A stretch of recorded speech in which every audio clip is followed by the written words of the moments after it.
Қайырлы күн, қалайсыздар? Мен бүгін қазақтың ұлттық тағамы жент жасайын деп отырмын. Оған ең алдымен қажет заттар талқан. Талқан бидайдың талқаны. Жалпы бидайдың талқаны біз кішкентай бала кезімізде осы әжеміз бізге жермен тартқызып жасататын. Талқан деген жалпы адам денсаулығына пайдалы. Бұны әсіресе ораза ұстаған кездерінде таңғы асқа сүтке былғап жеп алсаңыздар, калориясы жақсы, кешке дейін қарттарыңыз ашпай жүреді. Одан кейін қажет зат ірімшік. Ірімшік арнайы жазда өзіміз осы қайнатып дайындап қоямыз.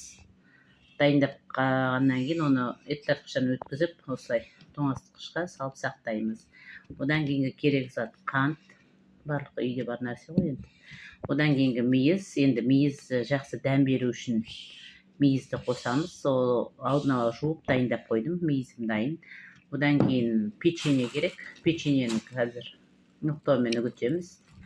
Одан кейін қажет зат, оны ұсыныларын барлықтарын біріктіру үшін міне тортасы алынып, қорытылған сары май.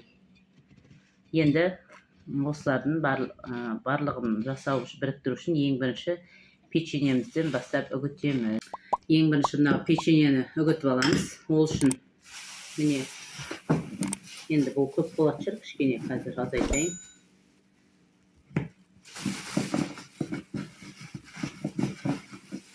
Егер аз болып жатса, үстіне тағы қосып ала береміз. Печеньемізді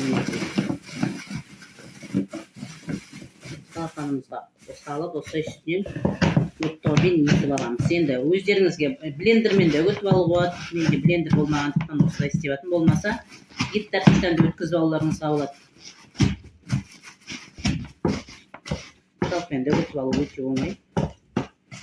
Сондықтан осылай жасаңыздар. Енді жалпы жент жасаған кезде мен қазір сіздерге жасау барысында көрсетем. Осы жалпы жент деген енді бала кезімізден, кішкентай кезімізден жеп өстік осы жентті. Бұрын жент жеу үшін менің әжем өте ұлттық тағамдарды көп жасайтын, сондай бір шебер кісі болған, бір жағы қолынан өнері тамған, жағы аспаздық өнері болса да, оның сыртында шеберлігі болған. Осы менің әжемнің сырмал шапандарын киіп өспеген бала осы біздің елімізде жоқ шығар, енді оны үйтіп өспедім деген бала. Сол әжеміз мен атамыз ораза ұстаған кезде міндетті түрде жент жеу үшін қастарына жатып, таңғы сәресін аңдып, осы жентті керемет дәм жасайтын сондай. Соны бала кезімізде сөйтіп жейтін тұғымыз жентті. Сол есіме түсіп кетіп жатыр, жент істеймін деген кезде. Жалпы енді немерелерінің барлығы осы сол кісілердің қасында жүретін тұғымыз.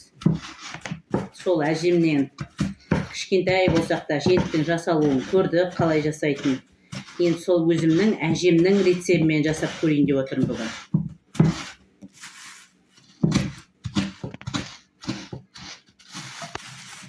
Енді ол кезде шара-шара жасайды ғой жент дегенде.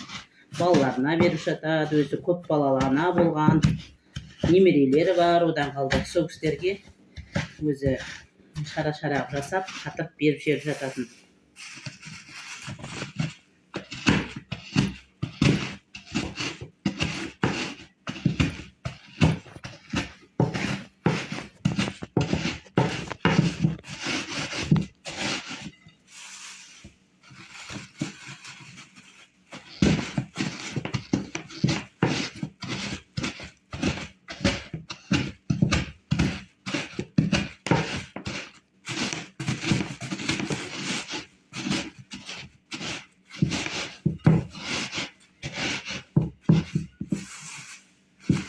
Жалпы өзі әжеміздің қасымызда өскеннен кейін осы кішкентай кезімізден жермен тартатын тұғымыз сол кісілермен тартқызып қоятын бізге. Бір жағы еңбекке баулса, бір жағы енді өздеріне де көмектесін дейді шығар. Сол жермен тартып қасында бидай қуырсақ, бидайын жеп жүретін тұғымыз. Солай өстік енді балалық шағымызда. Өте еңбек қорғысы, тәрсең ерте тұрып сиырды сауып, қаймақты тартып, сол кездің адамдары жалпы енді қазірге қарағанда көп білген ба деп ойлаймын. Бізге қаймақты шикідей жегізбейтін, сепаратордан тартқан қаймақты міндетті түрде кесеге құйып, оны шоққа қойып беретін балқаймақ деп. Енді Оның дәмәлігін шейін таңдаймыз да. Сонда қазір ойлаймын ғой, неге солай береді десем, анау ішіндегі енді шикілі жемесін дейді шығар, бір жағы қорытылып, жаңағы отта ішінде артық жаңағыдай бір енді шикі болғандықтан қайнату керек деп ойлаймын. Әйтеуір солай беретін біздің бала кезімізде. Қазір енді соның барлығын қарап отырсаң, біздің енді қазір неше түрлі құралдарға салып, соларды микробын өлтіреміз деп, микроволновкаға салып атамыз, ыстық пештерге қайнатып атамыз. Солардың барлығын дана халқымыз ертеден білген ғой. Соны әжелеріміз сонда біздің денсаулығымызды ойлап солай береді екен ғой. Қазір ойлап отырмын, соны есіме түсіп кетіп жатыр әжем.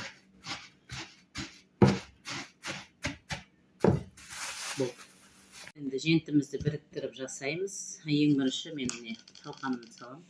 Бисмилла. Талқанын салдым. Одан кейін ірімшігімді саламын. Ірімшігімді. Қантымды салам. Қант енді өте көбірек болып кетеді енді. Өйткені печеньеміз тәтті ғой.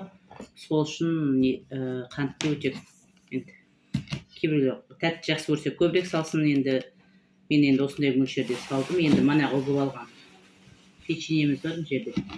Соны саламыз. Міне бір кесе сал. Бір кесе салдым. Мінекей. Бұл бір кесе аздау болады. Кішкене печеньесі талқанға қарағанда молырақ болу керек.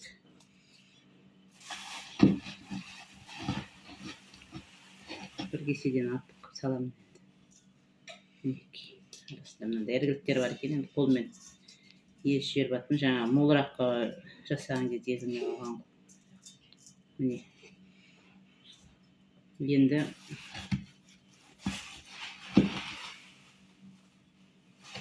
болды, осы жетеді енді. Енді осының барлығын мейізімізді қосамыз. Міне мейізімізде көп болады енді бұған. Жартысын қоссақ жетіп болады осылай. Барлығын араластырып аламыз бірінші. Қолмен дұрыстап жақсылап араластырып алыңыздар.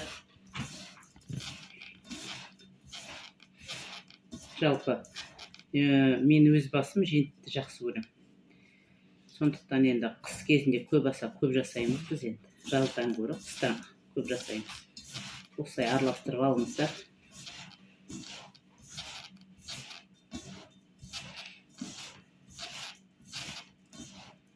Тәттілігін осы құрғақтайда жеп көруге болады. Негізі женттің жақсы дәмін келтіріп тұратын ол ірімшік. Ірімшікті де жақсылап қайната білу керек ол. Мінекей дайын қоспамыз. Енді осы қоспаға мына майымызды қосамыз. Май енді. Осы қосып майымызды.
Қазанымызды қойып жатырық. Енді осы қазанға жаңа жасап қойған қоспамызды осы қазанға қыздырып былғаймыз. Себебі жаңағы жақсы бірігу үшін, әрі қанты еріп кету үшін бұрын. Енді әжем осылай жасайды. Сол әжемнің методымен жасап жатыр. Мен де сіздерге көрсетемін.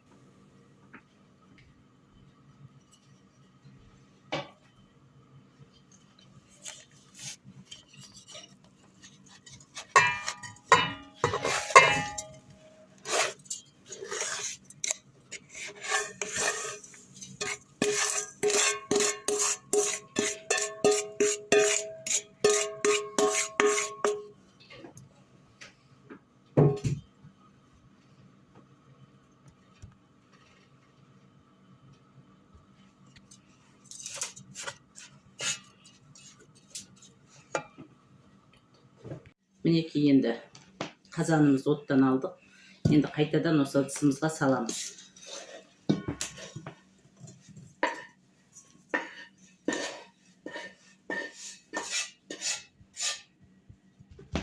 Мінекей енді осыны тапап тістейміз.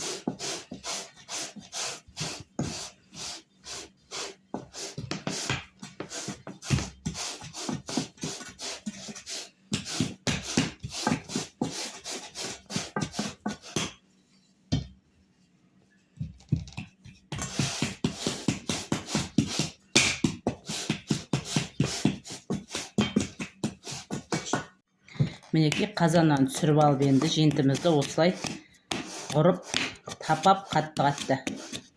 Сонда өзі майы жеткілікті болса, егер артық болады көстеп. Жеткілікті екен көрініп тұр, майы болса жетіне жылтырап, мынау барлығы тегістеліп, мінекей, көріңіздер. Жып-жылтыр болып дайын болып қалады. Енді осы дайын болған жентімізді тоңазытқышқа салып қатырып қоямыз. Бұл мені міне жасап жатырмын енді.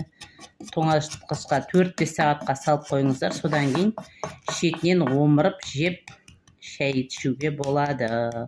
Жентіміз дайын міне. Енді қатқанын күтеміз. Мінекей жентіміз дайын болды. Қатып тұр. Енді осы жентті омырып көрсетеміз сендерге.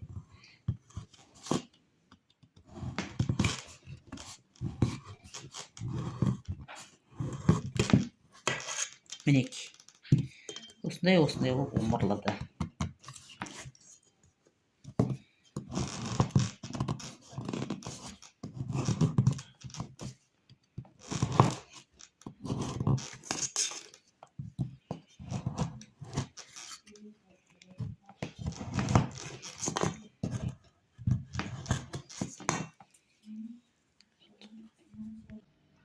Ал енді мынау жаңа омырып қойған жентімізді саламыз.